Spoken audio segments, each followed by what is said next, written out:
Bonsoir à tous, bienvenue sur Bwin Sport 241 pour votre émission Le Récap. Pour ceux qui ne savent pas c'est quoi le récap, c'est juste un récapitulatif sur les matchs qui se produisent, que ce soit en basket, foot. Et là, pour l'instant, nous allons faire un récapitulatif sur le match qui s'est joué entre le Lesotho et le Gabon, qui n'a pas été très agréable pour le Lesotho qui vient de prendre encore une défaite de suite. Déjà qu'au match aller, ils avaient plus d'opportunités de marquer, tout comme le Gabon match aller. Et le match retour a juste fait unanimité qui a permis au Gabon de pouvoir passer à l'étape suivante qui fait que le Gabon possède maintenant dans la poule B 7 points qui est derrière le Maroc avec 9 points. Et étant donné que si on avait gagné le match aller et on reprenait le match retour, je pense qu'on devait être devant le Maroc. Mais bien, que le Seigneur soit béni, le match s'est bien passé. Le Lesotho qui a perdu, ce n'est pas si grave. Ils n'ont jusqu'à beaucoup travailler et à revenir l'année prochaine ou la saison surprochaine, je ne sais pas, en tout cas ils reviendront pour avoir plus de compétences et de maturité et de lucidité pour affronter la team qui sera dans leur poule pour la CAN surprochaine. Alors, je tenais encore à féliciter le Gabon pour ce match qu'ils ont eu à remporter, c'est-à-dire un 2-0, un but de Mabika, voilà, qui nous a offert un super but,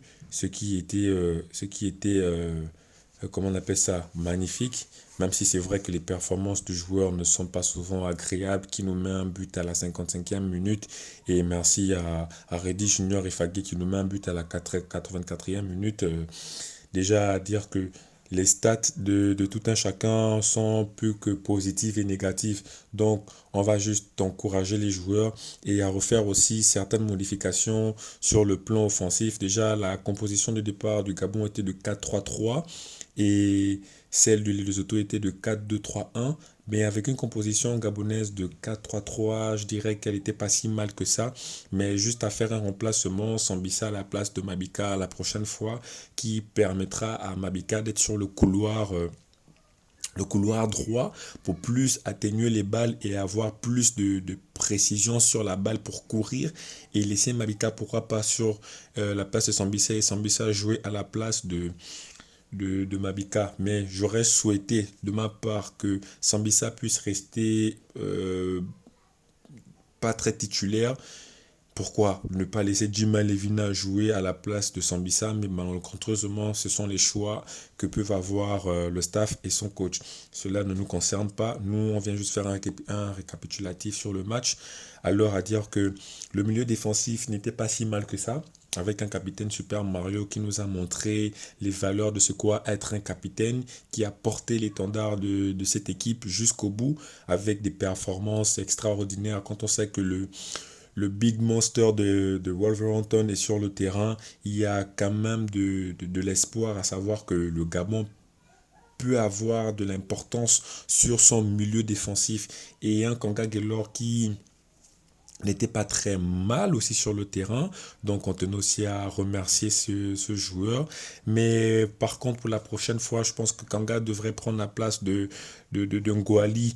Je trouve que Kanga est mieux à la place de Ngouali pour apporter plus de performance à ce poste de milieu défensif gauche que de laisser Ngouali à ce positionnement. Alors, le match était magnifique. Le Lesotho qui justement demande encore plus de maturité dans ce jeu. Et c'est vrai que Mabika a mis un but. Et lui aussi, je pense qu'il a besoin de grandir en esprit dans ce jeu. Voilà, ça manque beaucoup de performance, ça manque beaucoup de niaque, ça manque beaucoup voilà, quoi, de vivacité. Il n'y a pas trop de détermination dans les finitions du jeu, mais je pense qu'à l'avenir, avec le temps, le joueur portera aussi l'étendard comme l'a fait Aubameyang, comme le fait actuellement Mario Lemina et Kanga Gelor. Alors, je tenais juste à souligner cela. Nous avons juste fait un petit briefing sur le match actuel et juste dire on est qualifié dans notre poule B, vu qu'on a pris 7 points aujourd'hui. Il y a encore à voir que le match Centrafrique Maroc qui se jouera tout à l'heure. Donc pour l'instant, nous sommes en phase de qualification avec un 7 points dans la poule B et le Maroc qui possède certainement 9 points. Nous sommes juste derrière le Maroc qui nous domine largement. Donc pour la suite, on s'attend à ce que le Gabon puisse aussi se qualifier pour